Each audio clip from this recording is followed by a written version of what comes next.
Olá, boa tarde. Estados brasileiros diminuíram o intervalo entre as doses para acelerar a vacinação contra a Covid. São Paulo baixou de 8 para 3 semanas o intervalo da Pfizer e 7 estados esperam novos lotes para reduzir o da AstraZeneca. Um novo depoimento na CPI sustenta que o Ministério da Saúde não consultou a Comissão de Incorporação de Tecnologias no SUS sobre o uso do chamado kit Covid. E ainda, a Justiça afasta do cargo o prefeito de Cuiabá, Emanuel Pinheiro, do MDB. Ele é investigado por irregularidades na gestão da saúde. Um médico é assassinado a poucos metros da delegacia de homicídios no Rio. Um estudo mostra que a violência contra a mulher custa 215 bilhões de reais ao país em 10 anos. A alta do dólar inflaciona o preço do pãozinho. E o Brasil recebe pela primeira vez o Fórum Mundial de Bioeconomia, que discute estratégias para o desenvolvimento econômico sustentável. O Jornal Hoje está começando.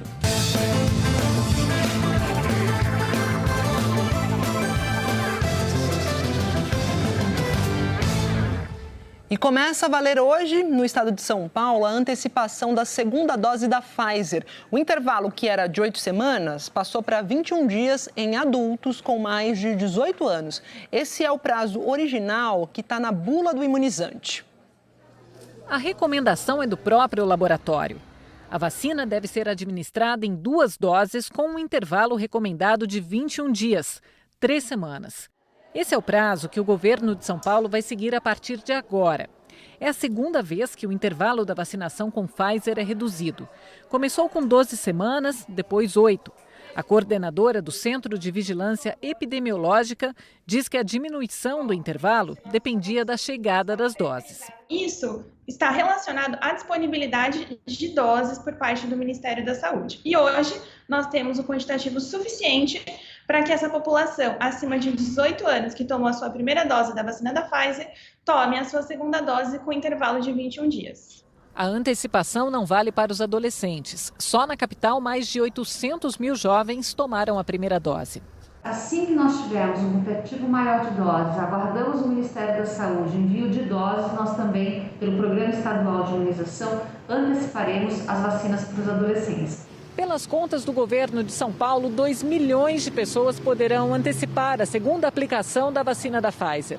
A Secretaria Estadual da Saúde diz que tem essas doses garantidas para não faltar para ninguém. Todas foram distribuídas aos municípios e agora cada um vai se organizar para adiantar a vacinação. Na capital, a antecipação começa amanhã. A vacina da Pfizer é a mais aplicada hoje na cidade. Nós recebemos as doses de Pfizer hoje pela manhã, vamos conseguir fazer toda a logística de distribuição para as nossas unidades durante o dia e está garantido então que a partir de amanhã todas elas estarão abastecidas. A médica Isabela Balalai diz que a mudança é segura e garante a imunização.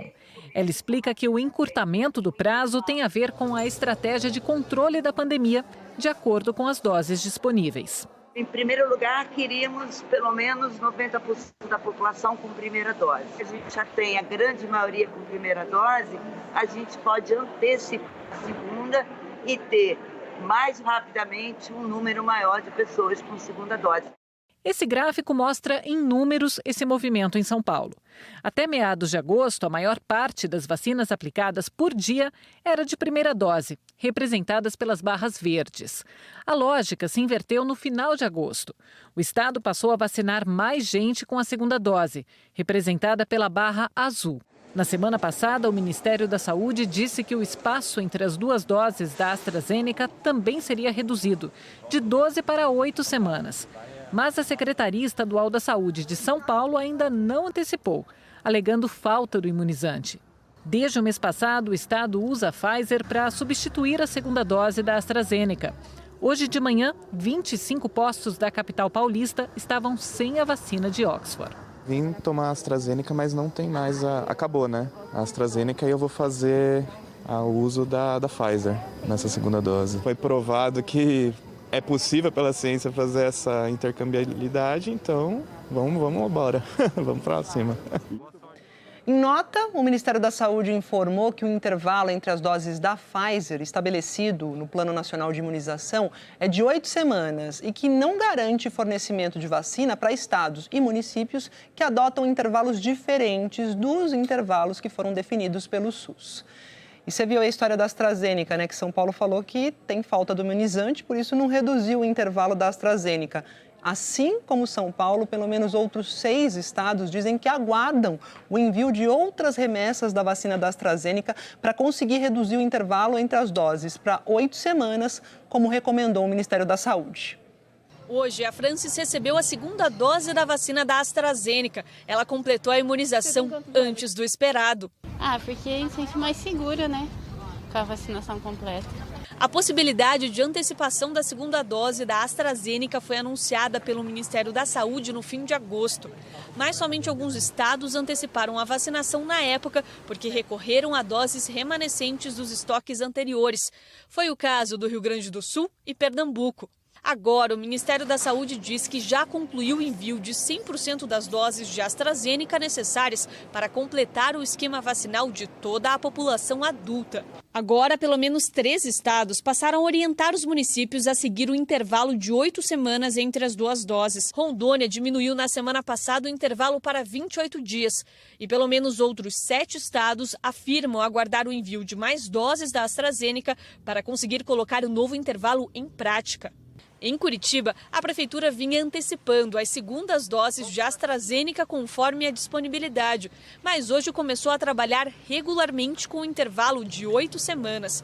Os moradores que tinham segundas doses programadas para as próximas semanas foram avisados das novas datas por aplicativo.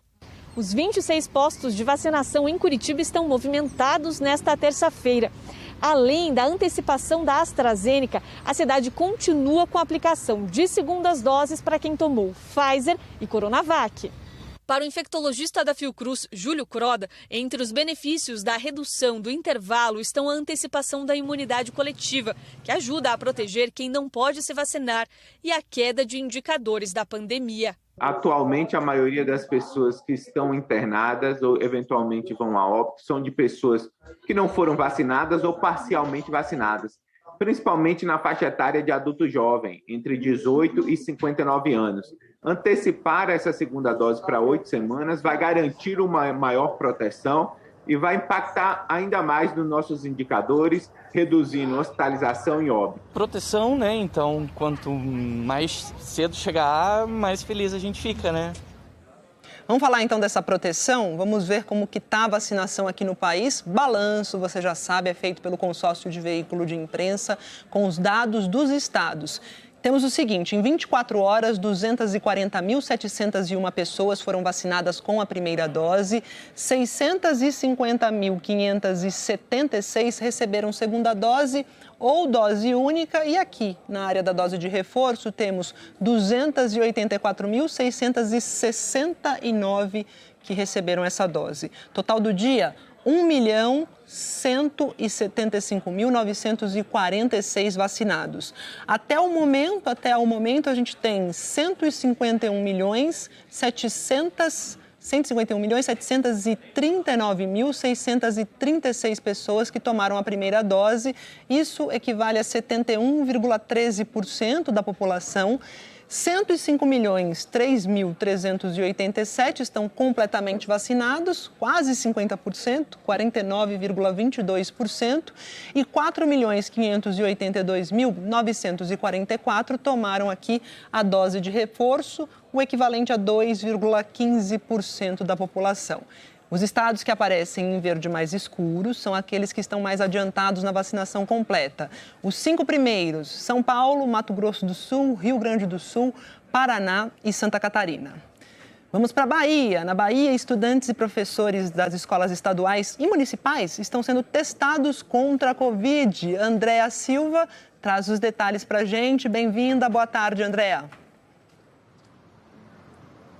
Oi, Maju, obrigada, boa tarde a você, boa tarde a todos. Essa testagem começou ontem e segue pelos próximos 3 meses. O retorno às aulas 100% presencial em todo o estado aconteceu depois de 1 ano e 7 meses com os alunos fora da sala de aula. A previsão é que 180 mil funcionários e estudantes com idade superior a 13 anos das redes municipal e estadual sejam testados com exames tipo RT-PCR e também o teste rápido. Ainda segundo a Secretaria de Saúde da Bahia, essas pessoas precisam estar assintomáticas e participando das atividades presenciais. A rede estadual de ensino conta com cerca de 900 mil estudantes em mais de 1.000 escolas. Os protocolos sanitários, como o distanciamento social, o uso da máscara e a higienização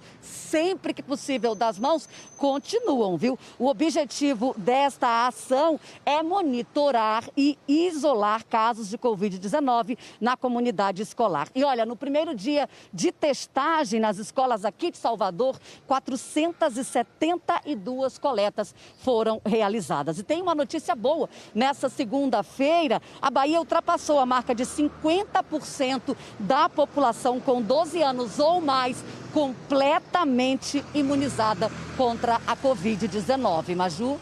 É isso, vem vacina. Obrigada, Andréa. Olha, agora no telão a gente vai trazer aqui para você os dados mais recentes da pandemia, sempre reunidos pelo consórcio de imprensa com os estados. Temos o seguinte, de domingo para segunda, o Brasil registrou 197 mortes por Covid. O total de vítimas dessa doença chegou a 603.521. Número de novos casos confirmados em 24 horas foi de 9.250. E desde o começo da pandemia a gente tem esse número aqui, ó, 21.651.444. As médias de casos e de mortes continuam em tendência de queda. São 10.050 casos por dia em média. Isso representa uma queda de 40% em 2 semanas. E a média de mortes está em 322 óbitos por dia, uma redução aqui de 33% em 2 semanas. No mapa, você vai ver aqui que o Rio de Janeiro está em cinza. Está em cinza porque não divulgou os dados de mortes. A Secretaria Estadual da Saúde disse que houve um problema no sistema de informação dos óbitos. 8 estados registraram alta, 9 e o Distrito Federal ficaram em estabilidade e 8 estados tiveram queda. Mais detalhes sobre a situação do seu estado você confere em g1.com.br/coronavírus.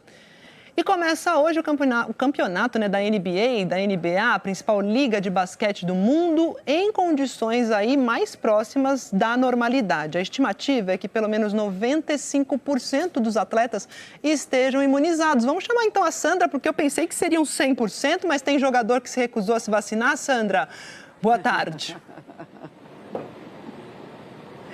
Pois é, Maju, boa tarde para você também, boa tarde a todos. E olha, entre os que decidiram não se vacinar, está uma das maiores estrelas da NBA, o Kyrie Irving, que joga aqui pelo Brooklyn Nets. Ele se recusou a tomar a vacina e acabou sendo suspenso pelo time. Ele não vai poder participar dos jogos porque a cidade de Nova York exige que todos os jogadores estejam imunizados. Inclusive o público vai ter que apresentar a carteirinha aqui, provando que tomou pelo menos uma dose da vacina para entrar aqui no ginásio hoje à noite. O Kyrie Irving até poderia jogar em partidas em outras cidades que não exigem que todos os jogadores estejam vacinados. Só que o Nets disse que prefere não arriscar que ele contamine os outros jogadores. Por isso, ele também foi proibido de treinar e teve uma redução no salário. Do outro lado do país, a Universidade do Estado de Washington demitiu o treinador Nick Holovitz e 4 assistentes do time de futebol americano. Ontem terminou o prazo para que todos os funcionários públicos do estado de Washington apresentassem ou provas de que tinham completado a vacinação ou de que tinham conseguido uma isenção médica ou religiosa para não tomar a vacina. Quem se imunizasse, quem não se imunizasse, nem mostrasse esse comprovante de que está isento, seria demitido. O Holovitz pediu a isenção da vacina por questões religiosas, mas não há informações sobre em que pé que estava esse pedido. Aí ele vai ser substituído pelo técnico defensivo do time, que é o Jake Dickert, que tomou a vacina, assim como 90% de todos os funcionários públicos lá do estado de Washington. Essas medidas para obrigar funcionários públicos, ou então de empresas privadas mesmo, a se vacinarem, estão dando resultado aqui nos Estados Unidos. Mas, olha, desde julho, houve um aumento de 20 pontos percentuais entre as pessoas com mais de 12 anos de idade que tomaram pelo menos a primeira dose da vacina. Com isso, a taxa de vacinação deu um salto de 57% para 77% nesses 3 meses. Isso dentro dessa população acima dos 12 anos, né, Maju? Que a gente sabe que as vacinas são dadas apenas para essa população, né? Menos de 12 anos ainda não tem vacina disponível, Maju. Ainda não, a gente está aguardando aquele pedido que talvez venha para vacinas para as crianças. Obrigada, então, Sandra. Bom trabalho por aí. E o presidente do Equador, o Guillermo Lasso, decretou estado de exceção em todo o país durante 2 meses. Lasso, que tomou posse em maio, disse que a decisão é uma resposta ao aumento dos casos de homicídio e de outros crimes relacionados ao tráfico de drogas. Durante os 60 dias do estado de exceção, militares das Forças Armadas vão se juntar às operações de confisco de drogas e armas em 9 das 24 províncias do país e devem patrulhar as ruas 24 horas por dia. Guillermo Lasso disse que nos últimos anos o Equador passou de um país onde o tráfico internacional de drogas atua para um país consumidor de drogas e prometeu um plano de reforma das Forças Armadas para tornar a luta contra a violência mais efetiva. Em setembro, brigas entre gangues de narcotraficantes deixaram 119 mortos numa prisão de Guayaquil. A Coreia do Norte disparou um míssil balístico a partir de um submarino na direção das águas do Japão. Essas informações foram divulgadas por militares da Coreia do Sul. Essas fotos mostram pessoas em Seul assistindo ao lançamento pela televisão.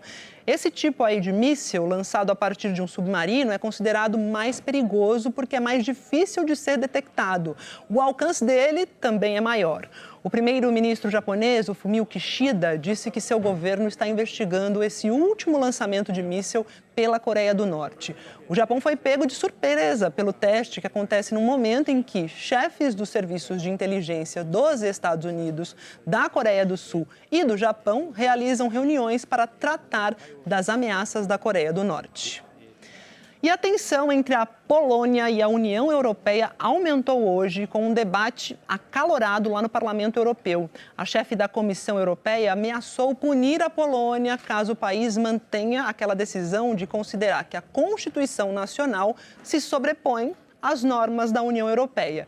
E o primeiro-ministro polonês reagiu, dizendo que o país está sendo chantageado.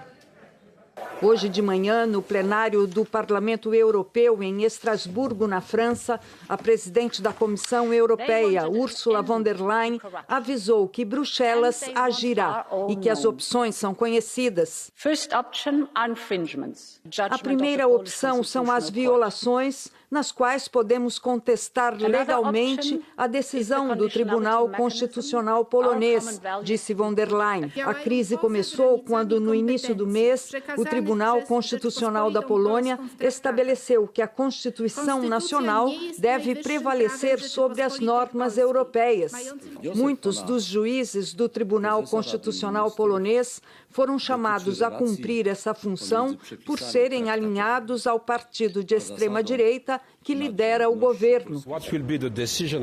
O Tribunal de Justiça da União Europeia sustenta que a decisão viola o princípio do Estado de Direito, bem como o princípio da manutenção da soberania europeia.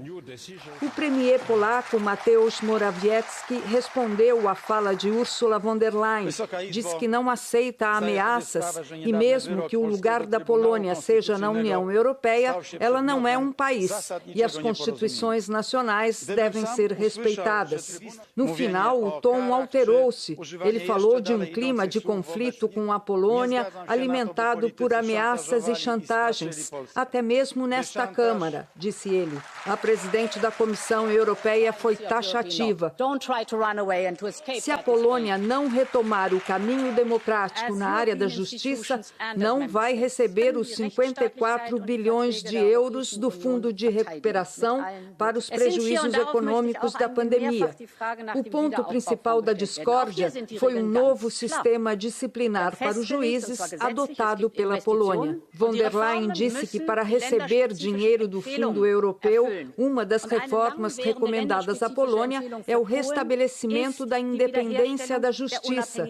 E isso significa a eliminação do regime disciplinar e a volta dos juízes destituídos ilegitimamente. A Polônia diz que o faria, e eu lhe digo, faça.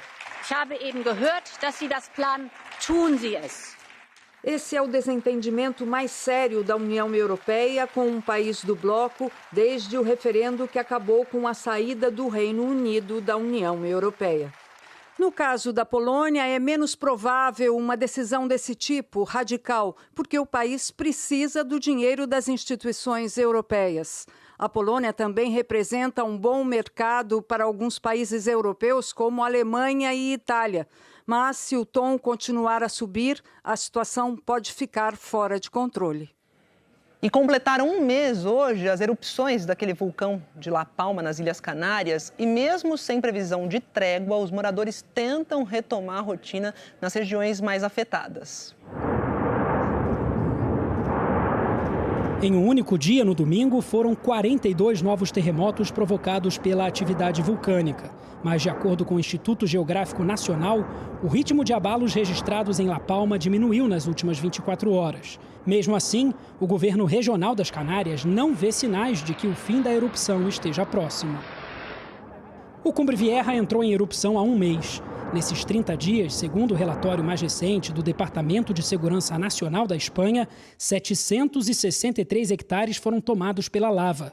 2.000 construções foram destruídas e mais de 7.000 moradores tiveram que abandonar tudo. Até agora não há uma única vítima.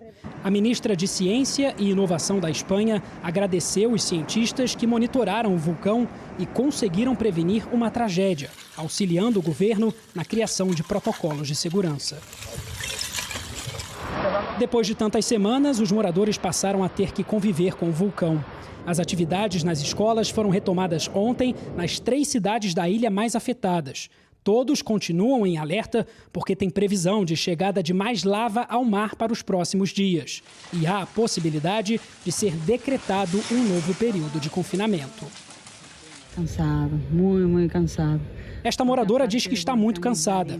Além do vulcão, existe toda a cinza. Estamos exaustos. Mas quem luta com a natureza, temos que nos adaptar aos poucos. Caindo arena e hay que sacársela, porque senão os techos e todo isso se cai. Segundo o Instituto Vulcanológico das Ilhas Canárias, a erupção pode durar até 84 dias. Essa é a 8ª erupção que se tem registro em La Palma. Alguns riscos associados a erupções vulcânicas envolvem os gases tóxicos e as cinzas, podendo causar doenças respiratórias, principalmente em bebês e idosos. Inclusive, o Instituto do Mar e da Atmosfera aqui de Portugal já detectou uma nuvem de dióxido de enxofre vinda do vulcão Cumbre Vieja em toda a Península Ibérica. Essa nuvem foi identificada acima dos 3.000 metros de altitude e não deve afetar as pessoas por enquanto. Quem luta com a natureza, né, como disse a entrevistada. Agora, aqui no Brasil, uma tempestade causou estragos em Minas Gerais. A água no campinho de futebol ainda nem baixou. Mas o céu nublado em Amarantina, distrito de Ouro Preto, é sinal de que vem mais chuva. Difícil demais para quem ainda está lidando com as consequências do temporal de ontem. Tem estrago para todo lado. Perdeu tudo, não tem nem como começar, por onde começar. Também não sobrou nada da casa onde moravam os pais do Leandro. Meu pai é cadeirante. Foi a conta de eu pegar e tirar, socorrer ele ao tempo da casa desabar. Foi milagre de Deus mesmo, estamos muito assustados até agora. Segundo os moradores, há muito tempo não chovia tão forte em Amarantina. Ontem à noite, quando a água começou a subir, até uma pá carregadeira foi usada para resgatar quem ficou ilhado. A Cláudia e a família se abrigaram no terraço, até a chegada do socorro. foi o que nos tirou daqui, porque a correnteza na rua estava muito forte. Em Cachoeira do Campo, outro distrito de Ouro Preto, o rio Maracujá transbordou. Quem mora do outro lado de Cachoeira do Campo não tem como mais passar. Olha a água como é que já está aqui, ó.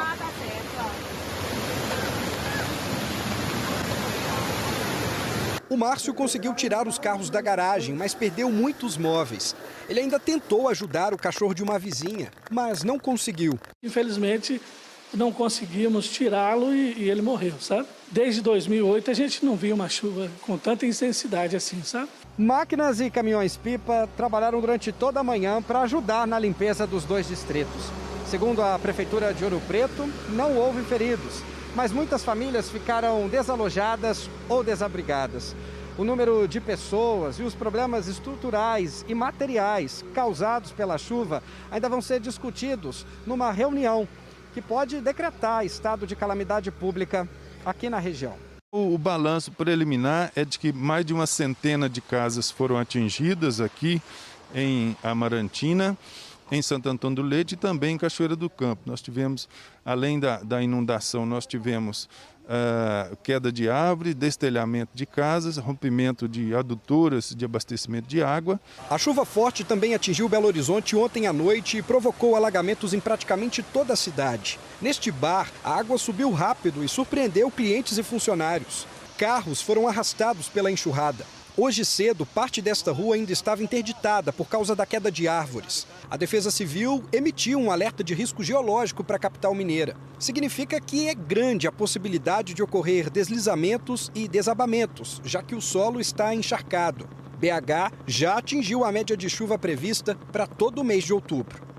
E aí, Eliana Marques, solo encharcado, vem mais chuva para Minas Gerais e como fica a previsão no restante do país? Boa tarde para você, Maju, boa tarde a todos. Vem mais chuva para Minas Gerais, a gente viu aí, né, em Minas, lá em BH já choveu mais que o dobro da média do mês todo e de Belo Horizonte até o sul do estado e a Zona da Mata, a previsão é de mais temporal hoje, com risco de chuva volumosa também. Por causa disso é que tem risco, né, de formar alagamento, enxurrada e deslizamento em todas essas áreas aqui, principalmente onde o mapa está laranja, incluindo o risco desses mesmos transtornos aqui no sul do Espírito Santo, no Rio de Janeiro e no leste de São Paulo, onde estão região metropolitana, litoral e vales do Paraíba e Ribeira. As nuvens estão carregadas também aqui no centro-oeste e no norte do país, e aí só temos 3 áreas hoje com previsão de tempo firme o dia todo. Interior nordestino, sul de Mato Grosso, centro-oeste de Mato Grosso do Sul, grande parte do Rio Grande do Sul e leste de Santa Catarina. O sudeste é a região, sim, com maior risco hoje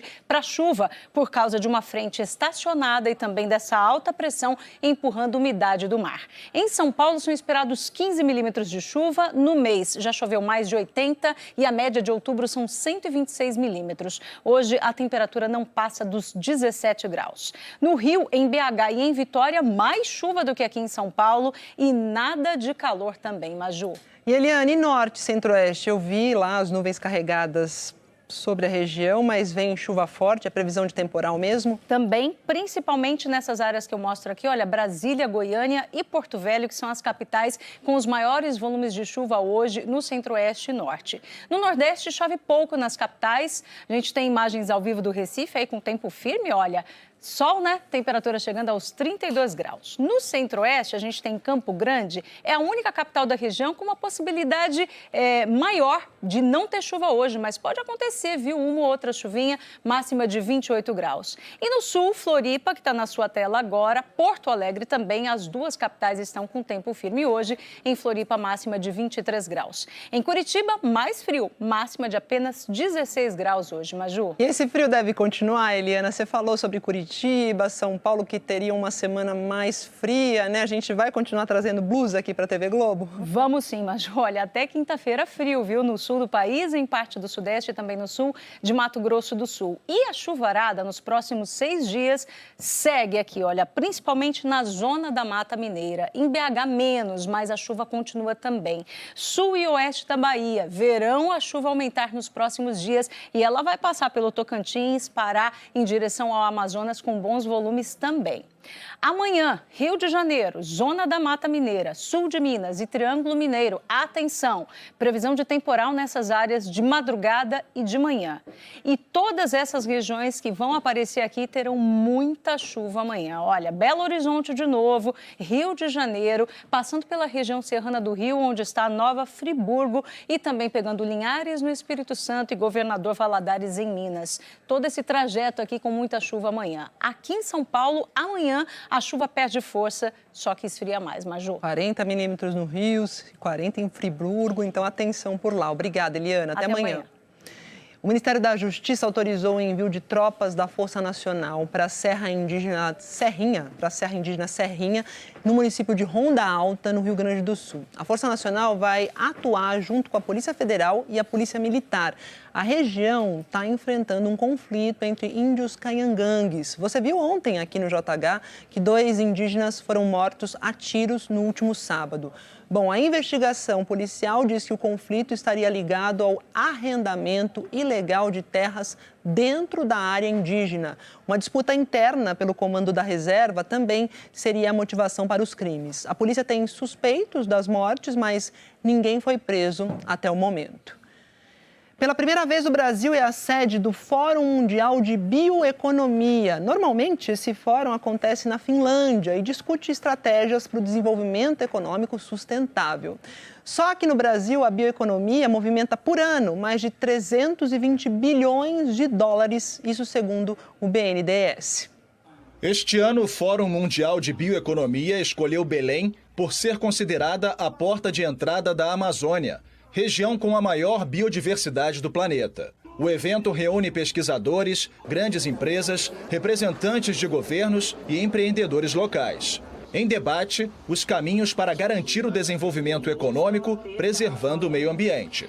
A bioeconomia é o conjunto de atividades que utilizam recursos naturais renováveis na cadeia produtiva. O processo valoriza a conservação do meio ambiente e a geração de renda em comunidades da floresta. Aqui no Brasil, segundo o BNDES, a bioeconomia movimenta mais de 320 bilhões de dólares ao ano, cerca de 1 trilhão e 700 bilhões de reais. O fórum também abriu espaço para a exposição de projetos locais. Olha só que exemplo bacana de aplicação da bioeconomia. Essa startup desenvolve vários produtos utilizando o caroço do açaí, que é jogado fora diariamente durante o processamento de milhares e milhares de litros de polpa. Aqui tem copo, placa para construção civil, rachis, que são aqueles pauzinhos para comer sushi. Tem também canudinho e escova de dente biodegradáveis. Você deixa de utilizar plástico, você economiza plásticos, tá? E você dá uma destinação a uma biomassa que geralmente vai para um canal, que vai para uma calçada, que é jogado em locais indevidos, além de reutilizar, agregar valor a um produto que é nosso, né, que faz parte da nossa vida aqui, na nossa cultura. E isso é bioeconomia. O relatório final do fórum, que termina amanhã, será levado à Conferência do Clima, a COP26, que será realizada na Escócia no fim deste mês. O fundador do fórum, o finlandês Jukka Kantola, afirmou que hoje a Europa concentra a maior parte das atividades ligadas à bioeconomia. Após os debates no Pará, ele espera ver mais estratégias de bioeconomia em outras partes do Brasil. E no Amazonas está de volta um tratamento especial que tem o aval do IBAMA. É a bototerapia, que promove a interação entre botos cor-de-rosa e crianças e jovens com deficiência. Essa terapia estava suspensa por mais de um ano por causa da pandemia. A viagem começa cedinho. O barco leva as crianças e jovens de Manaus a Iranduba. Depois de um ano suspensa por conta da pandemia, as sessões de bototerapia voltaram. Os botos logo aparecem para dar as boas-vindas. Nas águas negras, eles somem e só sobem para respirar. Aliás, respirar por aqui é importante. Antes de entrar na água, os jovens fazem movimentos de yoga para relaxar. O Felipe, que tem síndrome de Down, faz essa terapia há 2 anos e estava super ansioso para voltar. E como é que foi pegar nele? A borrachinha. Ele parece uma borrachinha? É. Ele é fofinho? É. Você está se sentindo bem? Tô. A ideia do tratamento é usar a curiosidade do boto na aproximação com as pessoas. E a partir desse momento, promover a interação do animal com o paciente.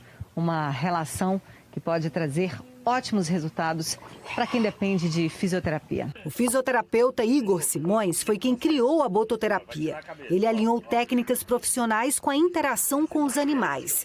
Em 15 anos de trabalho, já deu suporte a mais de 300 famílias e explica como o tratamento ajuda os jovens com deficiência. O boto vai entrar como coterapeuta, né, que ele vai fazer a ponte entre o terapeuta e a criança que tem vindo. Então, o que a gente quer? Que o boto apenas aproxime dela e acompanhe o meu trabalho na água com a criança. Então, isso vai causar relaxamento pela temperatura da água, isso vai causar produção de neurotransmissor, dopamina, serotonina. O João Vitor tem paralisia cerebral e, por isso, os movimentos do corpo são limitados.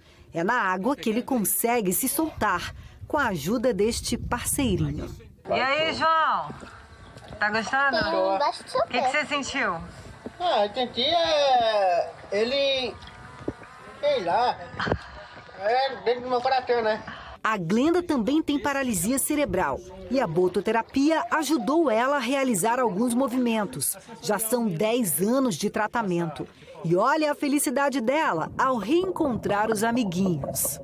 A mãe comemora os avanços. Ela é uma criança não dependente, né? Mas assim, de conseguir fazer alguns movimentos, da alegria, coisa que a gente ia ganhar durante muito tempo em outros tratamentos, né? Então eu acho que a bototerapia, ela veio mesmo para somar e para mudar a vida dela. Porque 1 ano de fisioterapia, eu acho que vale 1 dia de bototerapia. Vale a pena. Se eu pudesse, era todo dia, né, Glenda? E acho que ela fala mais do que eu. O sorriso diz tudo, né? Ainda hoje, um novo depoimento na CPI sustenta que o Ministério da Saúde não consultou a Comissão de Incorporação de Tecnologias no SUS sobre o uso do chamado kit Covid. E a seguir, a Justiça afasta do cargo o prefeito de Cuiabá, o Emanuel Pinheiro, do MDB. E um estudo mostra que a violência contra a mulher custa 215 bilhões de reais ao país em 10 anos. E a alta do dólar inflaciona o preço do pãozinho. Até já!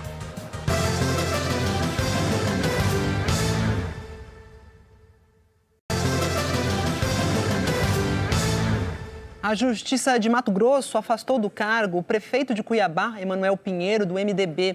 Ele é investigado pelo Ministério Público por ter feito contratações irregulares na área da saúde na capital matogrossense. Nessa mesma operação, o chefe de gabinete do prefeito foi preso. O dia amanheceu com uma grande movimentação em frente à casa do prefeito de Cuiabá, Emanuel Pinheiro, do MDB. Equipes da Polícia Civil e do Ministério Público do Estado cumpriram um mandado de busca e apreensão contra ele e a primeira-dama, Márcia Pinheiro.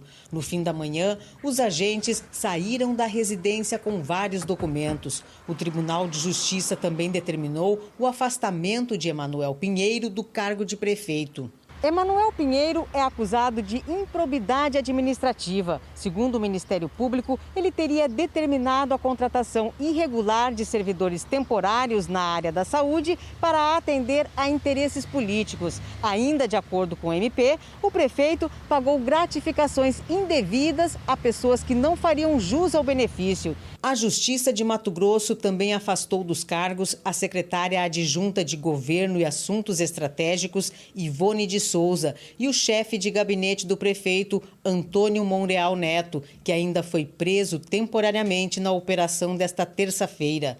Na decisão, o desembargador do Tribunal de Justiça do Estado determinou o sequestro de bens dos investigados e também do ex-coordenador de gestão de pessoas da Secretaria de Saúde, Ricardo Aparecido Ribeiro. Emanuel Pinheiro, do MDB, foi reeleito ano passado para o 2º mandato à frente da Prefeitura de Cuiabá.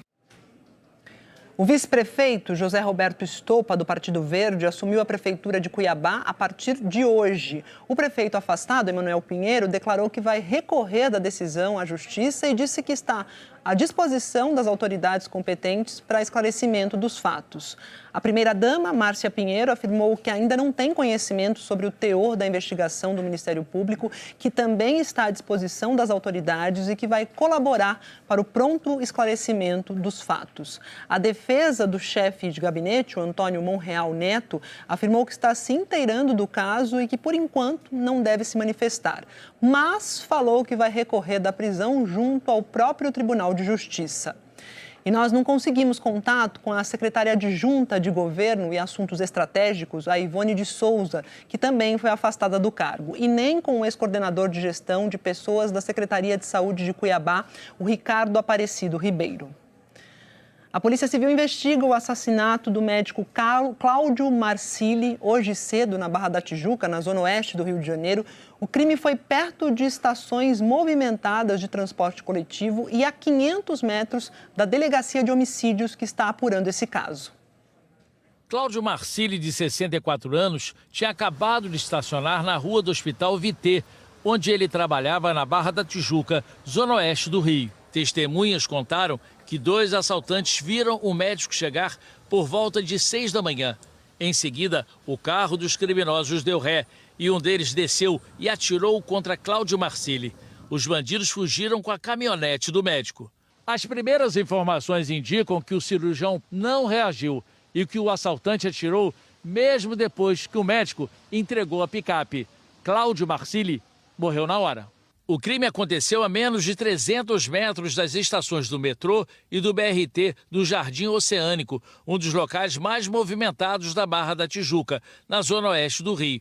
E a 500 metros fica a Delegacia de Homicídios, que está investigando o caso. Os policiais já estão com as imagens de câmeras de segurança da região para tentar identificar os criminosos. O filho dele, o médico Ítalo Marcilli, chegou ao local minutos depois do crime. Nas redes sociais, Cláudio Marcilli tirava dúvidas de pacientes que queriam fazer uma cirurgia plástica. Se der a chance para eu decidir, eu sempre falo. Ontem, a filha do cirurgião fez uma publicação em homenagem ao pai pela data e disse: "Meu médico preferido, amorzão da minha vida. Feliz dia do médico, pai." O Conselho Regional de Medicina do Rio divulgou uma nota lamentando a morte de Cláudio Marcilli por um motivo tão cruel.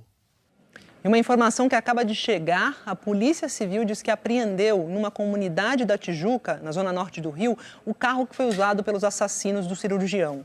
Segundo a polícia, na operação foi detido um suspeito que estava com um veículo e uma chave que pode ser da picape do médico.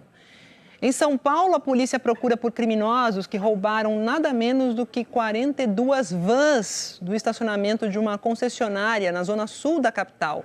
Imagens de câmeras de segurança mostram as vans sendo levadas pela Marginal Pinheiros, uma das principais vias de trânsito da capital paulista. Esse roubo foi por volta das 3 horas da madrugada de segunda-feira. Segundo a polícia, bandidos armados entraram com um furgão no estacionamento e renderam o controlador de acesso e 2 caminhoneiros que estavam no local. Eles foram trancados num container. Os criminosos pegaram as chaves das 42 vans e fugiram. Somados, os veículos valem 7 milhões de reais. A polícia já conseguiu encontrar 23 delas. A maioria estava num lava-rápido no centro da cidade. O estacionamento de onde as vans foram roubadas não tem câmeras de segurança. E até agora, ninguém foi preso. E o galpão de uma empresa que fabrica equipamentos de resgate foi destruído por um incêndio hoje de manhã em Belo Horizonte. Segundo os bombeiros, o fogo começou no subsolo e se alastrou para os andares superiores. Parte do telhado caiu. A fumaça tomou conta da região. Por medida de segurança, a rua foi isolada e todos os imóveis vizinhos à empresa foram esvaziados. Ninguém ficou ferido. E quando o incêndio começou, ainda não havia funcionários trabalhando nesse galpão. O dono da empresa suspeita que materiais usados para solda, usados ontem à noite, podem ter dado início a esse incêndio. No Distrito Federal, uma mulher vítima de violência sexual fingiu ligar para uma hamburgueria para pedir socorro à polícia. A ligação era um pedido de socorro. Polícia Militar Emergência. Olha, é da hamburgueria? Oi? É da hamburgueria? Acabei de te falar que é da Polícia Militar, senhora. Eu sei. E a senhora... Só um minutinho, a senhora mora onde? Muita fome, hein? Eu vou pedir uma urgência aí pro seu pedido, tá? O policial militar que atendeu a ligação percebeu que a mulher estava nervosa e entendeu que se tratava de um pedido de ajuda quando ouviu o agressor falando com ela em tom de ameaça. O elemento estava falando de forma meio agressiva com ela. Fiz a ocorrência, relatei que ela estava muito tensa, encaminhei e pedi urgência. A vítima é uma mulher de 19 anos. O agressor, um homem de 32. O caso aconteceu aqui em Samambaia, região que fica a 30 quilômetros do centro de Brasília. A polícia militar contou que quando chegou ao local, a vítima estava aos prantos. Ela disse que era amiga do agressor e que foi para a casa dele no sábado. A partir daí, foi impedida de sair da casa, ter contato com outras pessoas e foi obrigada a ter relações sexuais com ele.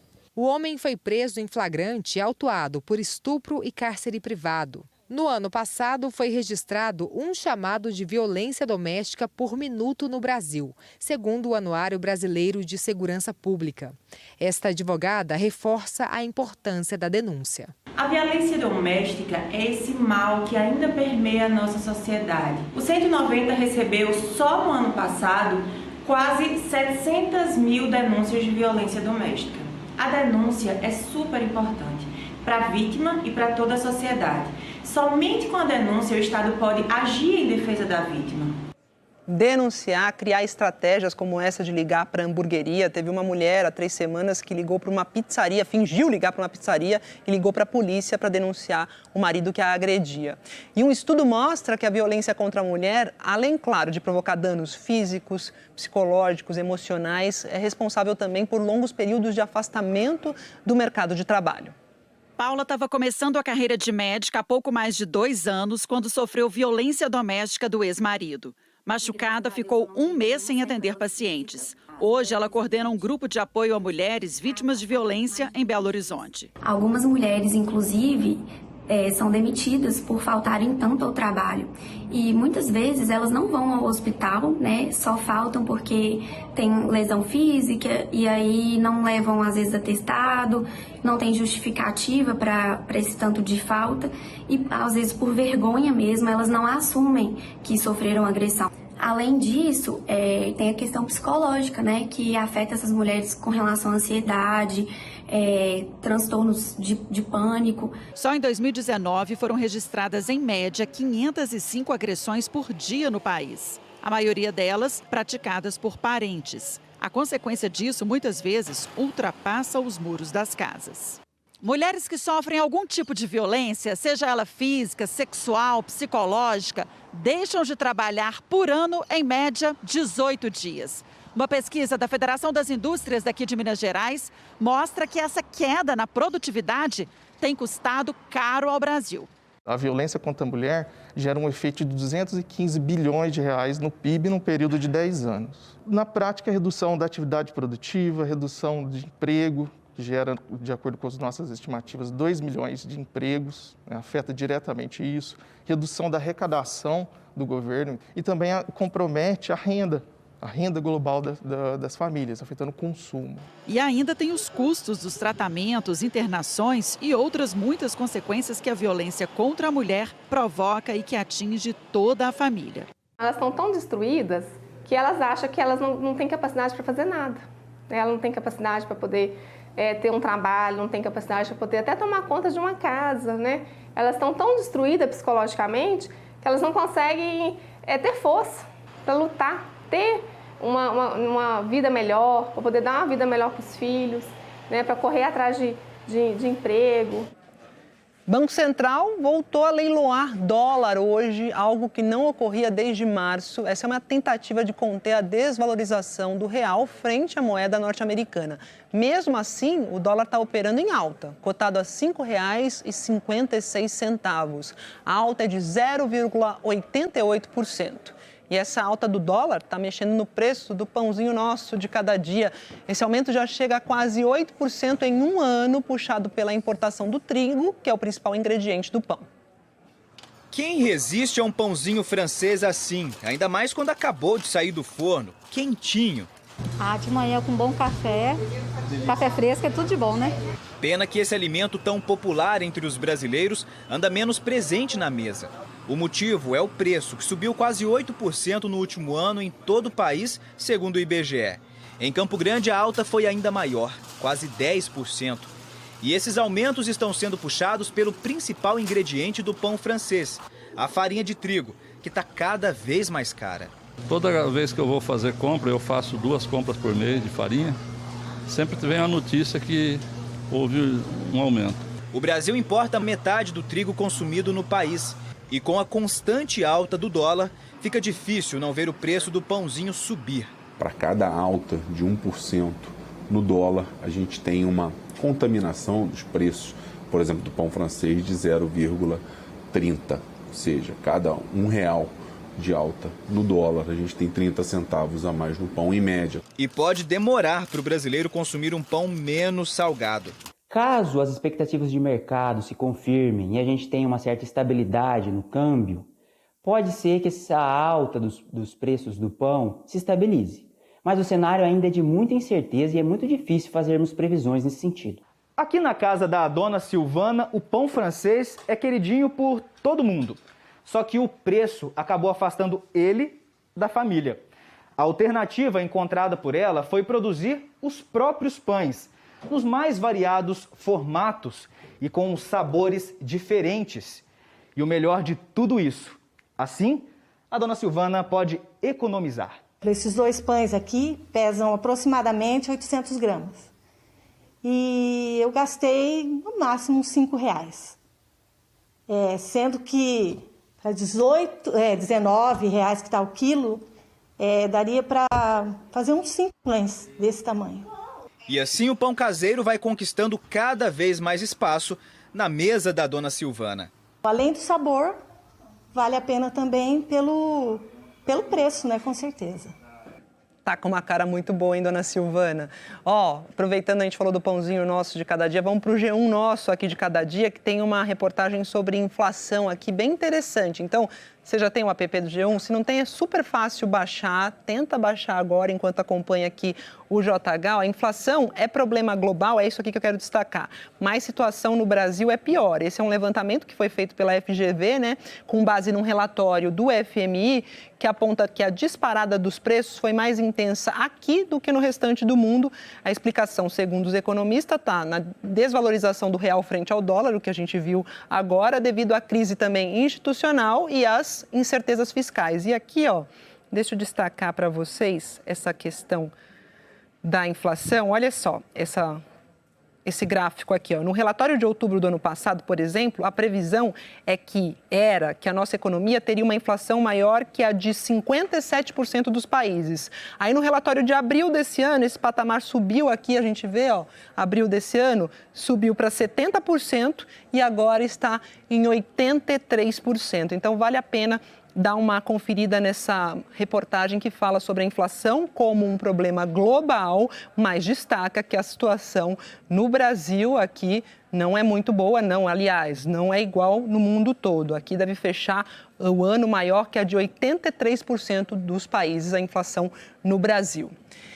E para não perder competitividade durante a pandemia, 80% das indústrias nacionais investiram em inovação. Mas a pesquisa da Confederação Nacional da Indústria, divulgada hoje, aponta também que a maioria das empresas ainda não tem um departamento que é focado em criar soluções para os negócios. Uma grande mudança que cabe em alguns metros quadrados. Diante de um mundo em pandemia onde falta matéria-prima, essa fábrica de embalagens plásticas na região metropolitana de São Paulo achou um novo jeito de pensar e agir. E deu certo. Deve fechar o ano com 25% a mais de peças produzidas. Para não depender mais de terceiros para conseguir a matéria-prima, que no caso é o filme plástico, que gera o plástico bolha, a fábrica decidiu investir naquela máquina para fazer o próprio filme plástico. Assim, a matéria-prima aqui já é outra, a resina, o que faz com que essa indústria vire uma concorrente mais forte no setor em que atua. A empresa também enxergou que deveria comprar máquinas mais modernas para fabricar mais sacos de plástico bolha. Isso trouxe principalmente agilidade, um controle melhor no custeio, né, previsibilidade, porque estava realmente muito complicado, o preço do material subindo toda semana. Então, assim, na forma de produzir, a gente está inovando. No nosso setor, estamos inovando. Foram inovações como essas que apressaram mudanças no parque industrial brasileiro. A pesquisa feita pelo Instituto FSB a pedido da Confederação Nacional da Indústria ouviu 500 executivos de grandes e médias indústrias e concluiu que 8 em cada 10 ganharam em produtividade, competitividade e lucratividade quando fizeram inovações durante a pandemia. 84% das empresas disseram que vão ter que investir em inovação para crescer ou se manter no mercado. Todas as organizações, para se consolidarem e também para se desenvolverem, elas precisam inovar. E a pandemia, ela trouxe, né, essa consciência, uma vez que também mostrou que apenas através da inovação é possível superar a crise e voltar a crescer. Mas a pesquisa revelou que 63% das indústrias não possuem orçamento reservado para a inovação. 65% não têm funcionários dedicados exclusivamente a inovar e metade delas não tem um departamento específico para pensar em práticas de inovação. Esse economista e professor da Fundação Getúlio Vargas acredita que essa realidade deve mudar por uma questão de sobrevivência do setor. Se não inovar, a empresa tende ou a sair do mercado ou a ser adquirida por outra empresa que inova, que investe, porque inovação é sim um processo mais amplo, é repensar os processos, a operação, a forma como a empresa é gerida, tudo isso gera valor para a empresa. O caminho para conseguir inovar passa por parcerias com governos e universidades, aponta a diretora de inovação da Confederação Nacional da Indústria. Isso que vai fortalecer o nosso ecossistema de ciência, tecnologia e inovação e permitir com que as empresas inovem cada vez mais, gerando empregos e qualidade de vida para a população. Falar em inovação, o diretor e a atriz da Rússia, que gravaram o primeiro filme em órbita, falaram hoje sobre essa experiência. O diretor disse que estava pronto para fazer um filme na Lua ou mesmo em Marte, depois de passar 12 dias na Estação Espacial Internacional. Clint Shipenko e a atriz Yulia Peresild gravaram mais de 30 horas de material para O Desafio. Clint contou que algumas cenas que ele imaginou de um jeito na Terra acabaram ficando completamente diferentes. Segundo ele, as pessoas podem estar cara a cara no espaço, mas uma delas está de cabeça para cima e a outra na horizontal, por causa da gravidade zero. Eu percebi as cenas de uma forma completamente diferente, em 3 ou 4 planos. E Yulia também disse que foi uma experiência incrível. Cada segundo era uma descoberta, até o último dia. Por isso que foi tão triste para mim voltar à Terra. A imprensa estatal russa fez uma grande cobertura dessa aventura do cinema. As gravações ocorreram na mesma época em que Elon Musk e Jeff Bezos ganharam as manchetes internacionais com lançamentos de foguetes turísticos no espaço. As filmagens de O Desafio vão continuar até o final do ano que vem. A data para o lançamento do filme ainda não foi definida. A seguir, começa o julgamento da mulher de 96 anos por crimes cometidos durante o nazismo. Aqui no Brasil, a Câmara dos Deputados deve votar a proposta que aumenta a influência política no Conselho Nacional do Ministério Público. Suspenso por 2 anos, o jogador que chutou um juiz no Rio Grande do Sul, e um novo depoimento na CPI sustenta que o Ministério da Saúde não consultou a Comissão de Incorporação de Tecnologias no SUS sobre o uso do chamado kit Covid. Até já.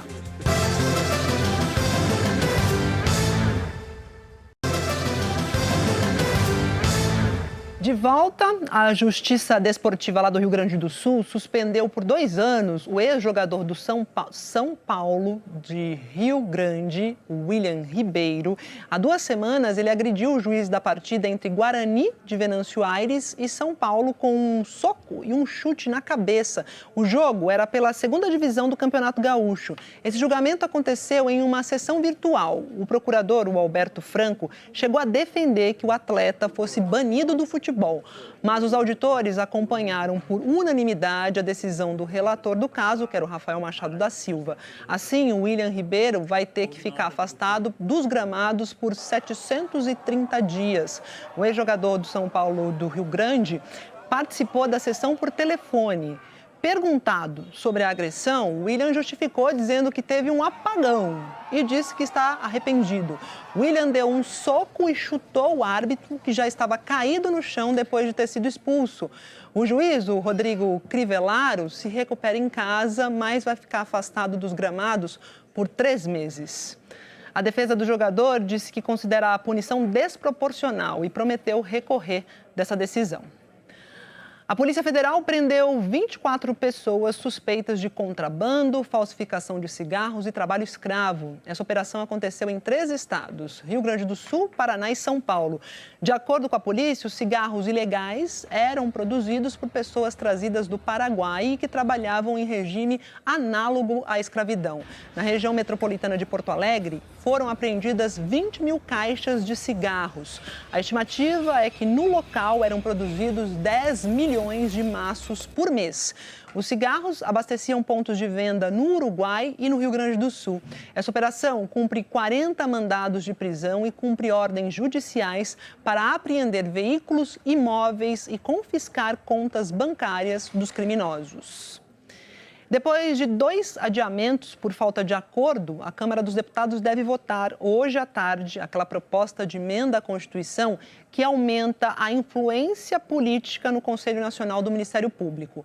Procuradores e promotores fizeram um novo protesto hoje em Brasília. Para integrantes do MP, esse texto tira a autonomia do Ministério Público. A manifestação foi organizada pela Associação dos Funcionários do Ministério Público do Distrito Federal e reuniu procuradores e promotores federais e de estados que atuam em diversas áreas. Viva! O ato ocorreu depois de uma reunião na noite de ontem com o presidente da Câmara, Arthur Lira, do Progressistas. Os representantes do MP que foram ao encontro entregaram um documento com sugestões de mudança na PEC, mas avaliam que não houve avanços na negociação. Lira defende a PEC porque considera necessário que haja um controle maior do Ministério Público. Hoje, nos discursos, os manifestantes destacaram pontos que consideram retrocessos, como o que aumenta o número de integrantes do Conselho Nacional do Ministério Público de 14 para 17, sendo que os nomes indicados pelo Congresso passarão de 2 para 5. Os procuradores defendem que o número de integrantes tem que ficar igual ao do Conselho Nacional de Justiça, 15 membros, com maioria de representantes do MP. Pela proposta, integrantes do Ministério Público são minoria. Os procuradores e promotores também não concordam com o trecho que permite ao Conselho mudar atos administrativos e com a escolha do corregedor do Conselho Nacional pelo Congresso. O corregedor é o responsável por conduzir os processos disciplinares. Para o presidente da CONAMP, Associação Nacional dos Membros do Ministério Público, essas mudanças na Constituição são inaceitáveis. Essa PEC não é necessária para o fortalecimento do Ministério Público. Modificar, aprimorar, todos nós somos favoráveis. Agora, o que nós não podemos aceitar são retrocessos. O presidente da Associação Nacional dos Procuradores e das Procuradoras do Trabalho disse que, como está, a proposta enfraquece a atuação do Ministério Público em todas as áreas e que o reflexo para a sociedade será negativo. É impossível alterar a Constituição para se mudar tão sensivelmente a composição do Conselho, porque, em verdade, como já dissemos, é uma tentativa de restringir a atuação do Ministério Público brasileiro, de calar a nossa voz, atuação e voz que estão sempre a serviço da sociedade. Ontem, a Transparência Brasil divulgou nota afirmando que a proposta que tramita na Câmara impõe um retrocesso ao combalido sistema anticorrupção brasileiro. Hoje também, em nota, a Associação Nacional dos Procuradores da República voltou a criticar o texto e lamentou que a tramitação da PEC não permitiu a construção coletiva de propostas nem o engajamento da população na discussão.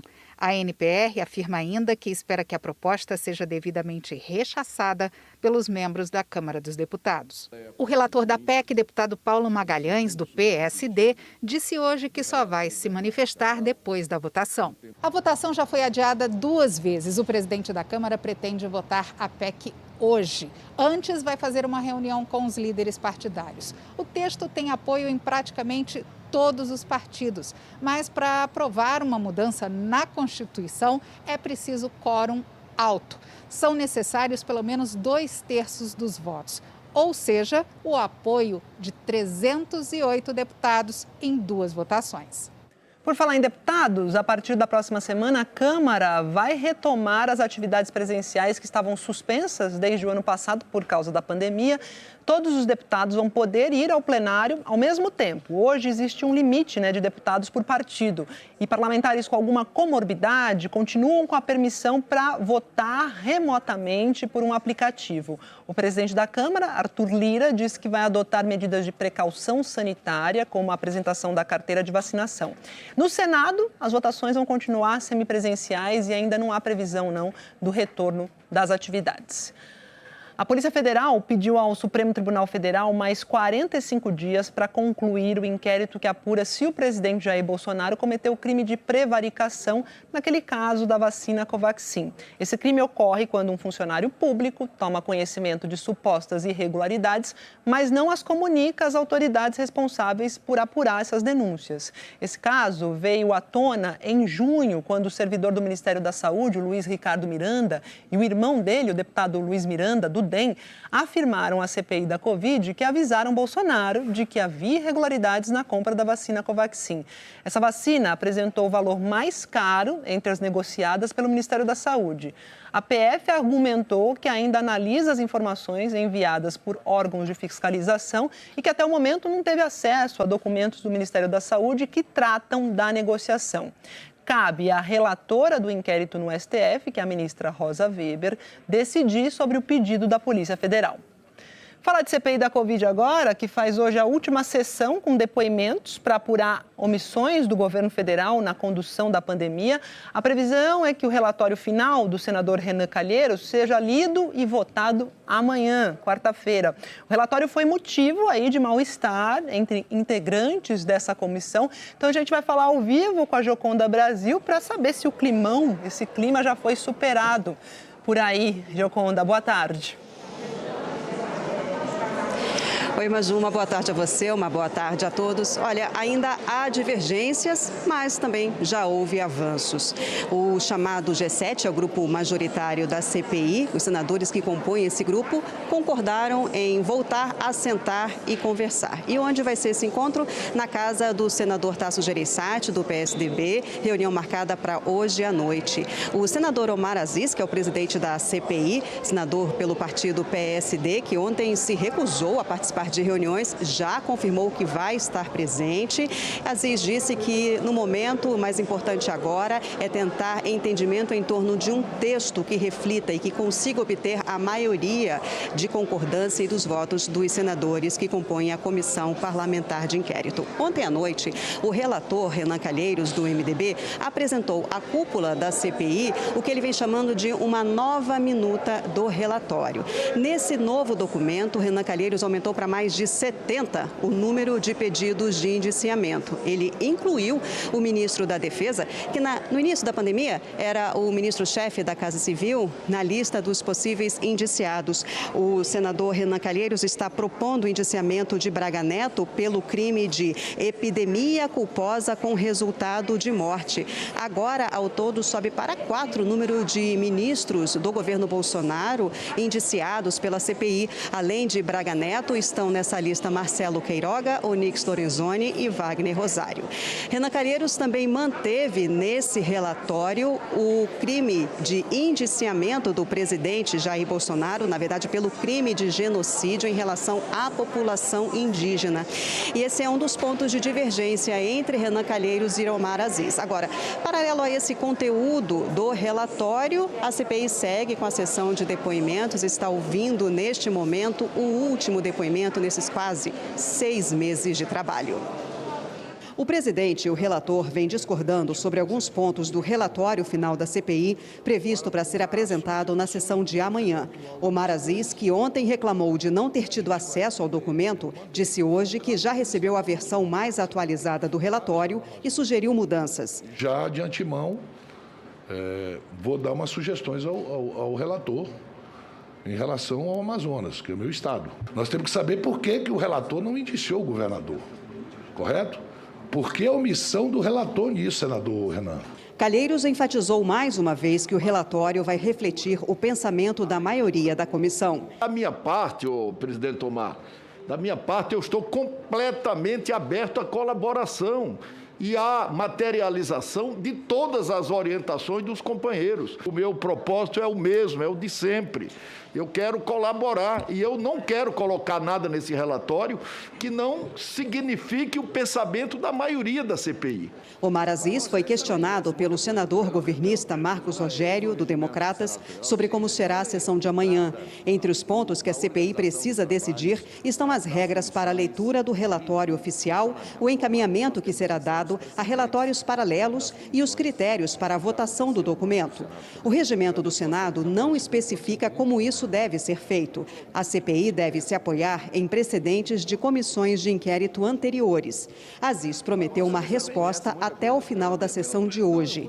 O último depoimento da CPI começou pouco antes do meio-dia. Elton da Silva Chaves representa o Conselho Nacional de Secretários Municipais de Saúde na Conitec, a comissão responsável por protocolos clínicos e incorporação de novas tecnologias ao SUS.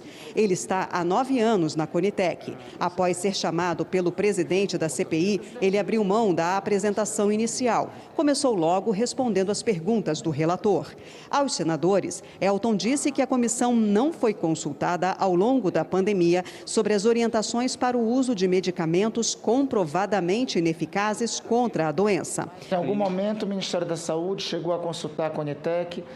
Nós vamos emitir esta recomendação de medicamentos para tratamento de determinada enfermidade. Em algum momento, neste 1 ano, quase 2 anos de pandemia, chegou a ter essa consulta do Ministério da Saúde e a Conitec? Não, senador. Renan Calheiros perguntou se houve interferência política no adiamento de votação do relatório contrário ao uso do chamado kit Covid no SUS no início do mês. Elton Chaves disse que soube da retirada de pauta durante a reunião e que o fato causou surpresa. No nosso entendimento, tinha que ser analisado por todo o apelo e a necessidade de harmonizar as orientações para os profissionais na ponta, uma vez que a ponta não espera, uma vez que a ponta está atendendo e precisa, os secretários e secretárias municipais de saúde precisam de segurança de uma diretriz terapêutica baseada nas melhores evidências e por isso a nossa insatisfação, a nossa surpresa, né, de uma matéria importante para a sociedade naquele momento em que pese o grupo elaborador ter solicitado para a colocação... Quem solicitou o adiamento? O coordenador do grupo elaborador, Dr. Carlos Carvalho. A reunião foi dia 6 e 7. Cumprimos a pauta do dia 6, não foi informado em nenhum momento que teria retirada de pauta para o dia 7. Então foi retirado da pauta no curso da reunião? No curso da reunião. O presidente da CPI questionou por que os secretários municipais de saúde não pressionaram por uma definição sobre o tema. A passividade de vocês do Conitec me espanta, senador Eliseu. Com toda certeza, presidente. Me espanta a sua passividade e a passividade desses membros. Independente que é representante de lugar ou não. Porque uma voz tinha que ter se levantado ali. Vocês ficaram esperando o quê para debater isso? A minha pergunta, o que vocês estavam esperando para debater esses medicamentos que mataram pessoas no Brasil? Senhor presidente, acho que é importante deixar uma coisa muito muito enfática para dizer. Se esses medicamentos não têm registro de indicação terapêutica, eles não têm nem que ser debatidos. Não são recomendados. O depoimento de Elton Chaves prossegue aqui na CPI e ele vem sendo insistentemente questionado a respeito dessa falta de ação da Conitec, a falta de um protocolo clínico que poderia ter ajudado a conter o avanço da pandemia no país. Como a Maju já adiantou, o relatório da CPI vai ser apresentado, lido na sessão de amanhã da Comissão Parlamentar de Inquérito. A votação está marcada para terça-feira da semana que vem. A CPI tem 11 senadores titulares e para o relatório ser aprovado são necessários pelo menos 6 votos a favor desse texto. Maju. Obrigada, Gioconda.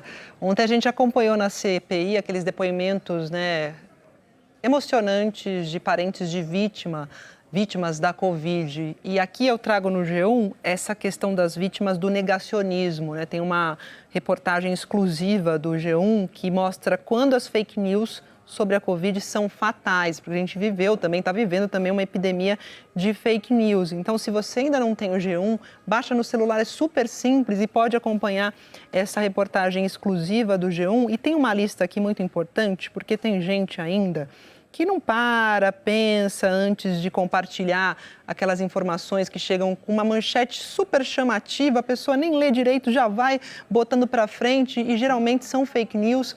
Então tem aqui uma listinha, veja 10 checagens mais clicadas ao longo da pandemia. Então, por exemplo, em vídeo, o homem diz que álcool gel não funciona como forma de prevenção contra o Covid, tá? Contra a Covid, tá aqui, bem grande. É fake isso, gente, é fake.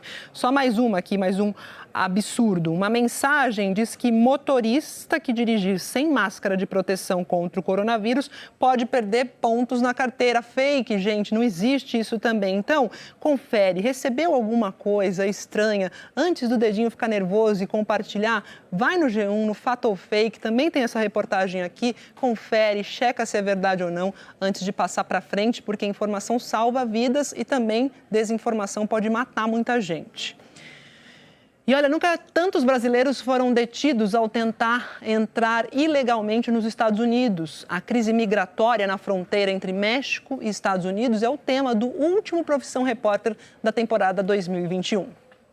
Este muro foi construído para impedir a entrada de migrantes clandestinos. Para poder respirar. O helicóptero da polícia está chegando, por terra mais um carro da polícia.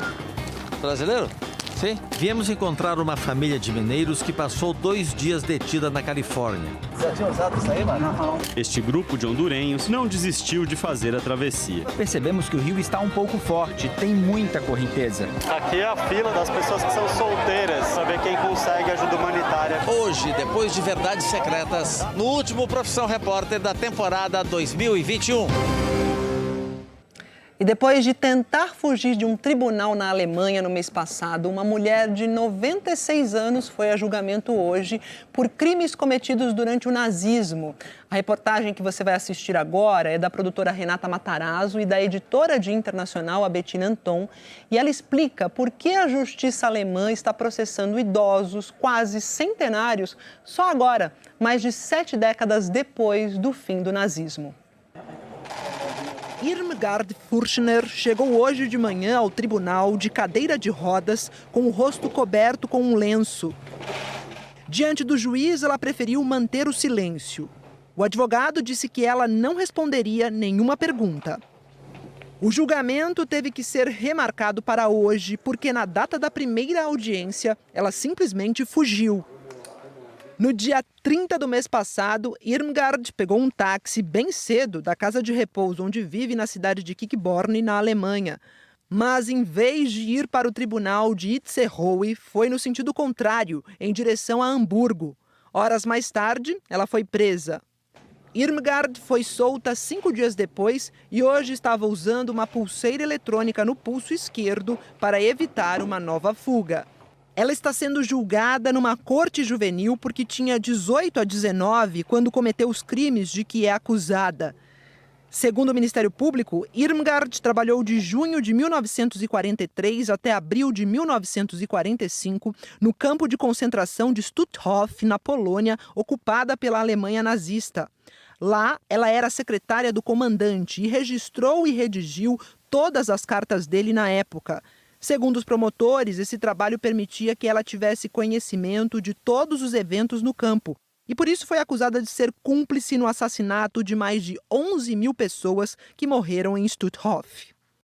O vice-presidente do Comitê Internacional de Auschwitz, Christopher Heubner, que representa sobreviventes do Holocausto, deixou claro que ninguém deseja que Irmgard vá para a prisão por causa da idade avançada dela.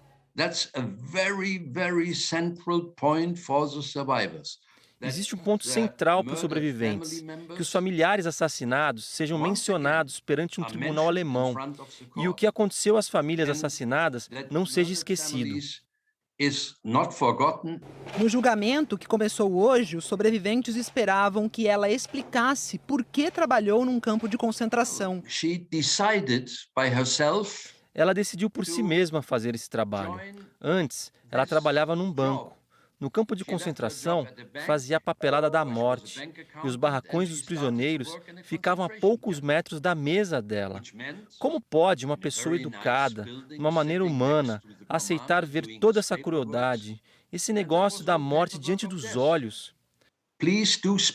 Para mim, o mais importante é ela falar e explicar para os jovens como foi parar nessa situação, por que ela participou de um sistema de assassinatos.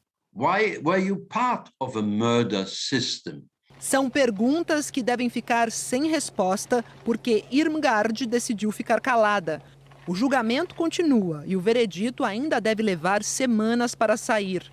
Christoph ressalta que os sobreviventes esperam há anos para que a justiça seja feita. The survivors have been waiting. Os sobreviventes estão especialmente interessados nesses julgamentos tardios. Estão bem cientes de que por muitos anos nada aconteceu no sistema jurídico alemão. É hora de algo acontecer agora. It's about time something is happening now. Logo que a Segunda Guerra acabou, grandes criminosos nazistas foram julgados no Tribunal de Nuremberg.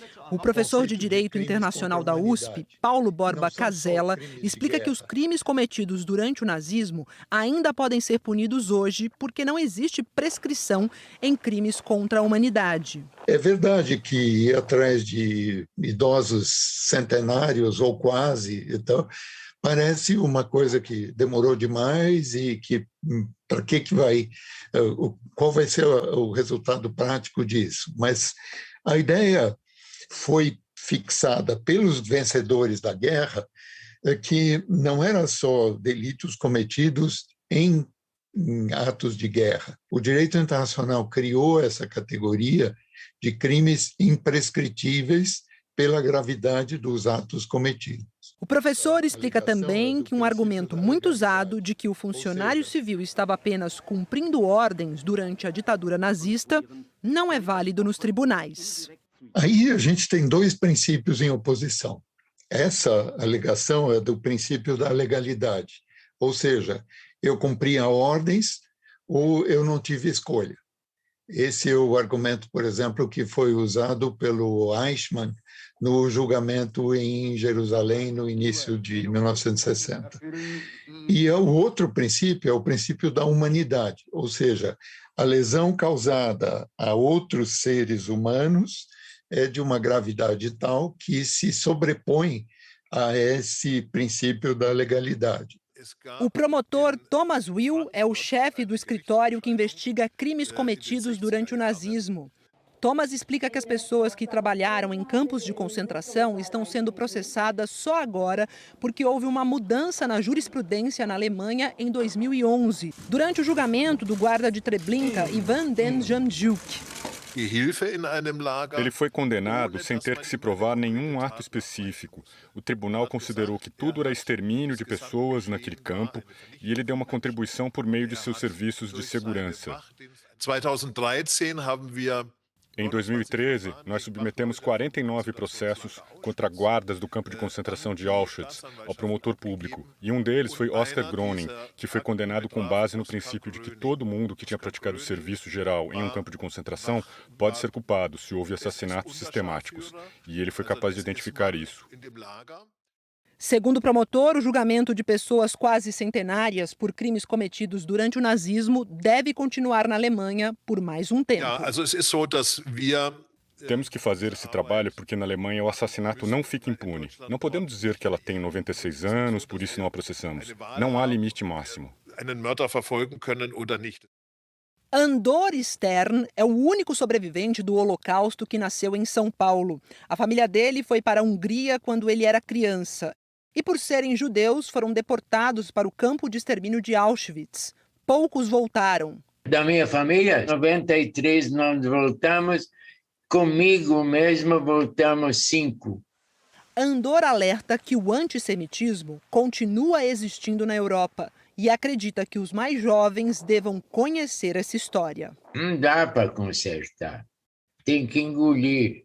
A única coisa que sobra de avisar, apesar que eu acho que não adianta muito, e repetir e contar a história de novo para ver se, pelo menos, se acontecer, não aconteça de uma forma tão bárbara. É isso que a gente espera, né? Obrigada pela companhia. A JH termina por aqui. Você acompanha outras notícias no Jornal Nacional. Para rever as reportagens, vai lá ao Globoplay. Boa tarde, até amanhã.